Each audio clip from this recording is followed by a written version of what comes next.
സൗമ്യ കൊലക്കേസ് കുറ്റവാളി ഗോവിന്ദച്ചാമി ജയിൽ ചാടാൻ നേരത്തെ പദ്ധതി ഇട്ടിരുന്നതായും കണ്ണൂർ സെൻട്രൽ ജയിൽ മുൻ സീനിയർ അസിസ്റ്റന്റ് പ്രിസൺ ഓഫീസറുടെ വെളിപ്പെടുത്തൽ.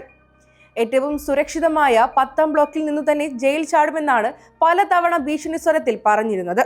ജയിൽ ചാടി വന്നാൽ തന്റെ കുടുംബാംഗങ്ങളെ ബലാത്സംഗം ചെയ്യുമെന്നും ഗോവിന്ദച്ചാമി ഭീഷണിപ്പെടുത്തിയതായും അബ്ദുൾ സത്താർ മാധ്യമങ്ങളോട് പറയുന്നു. കണ്ണൂർ സെൻട്രൽ ജയിലിൽ ജയിലിനകത്തെ ജയിലിലാണ് ഗോവിന്ദച്ചാമി താമസിച്ചിരുന്നത്.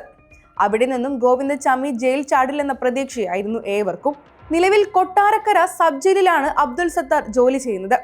ഗോവിന്ദച്ചാമി ജയിൽ ചാടിയപ്പോൾ അവൻ സത്താറിന്റെ വീട് വരെ എത്താനുള്ള സമയം പോലും സത്താർ പേടികൊണ്ട് കണക്ക് കൂട്ടിയിരുന്നു.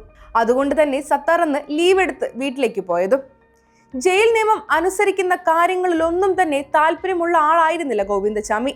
ഒരു സൈക്കോ തന്നെയാണ്.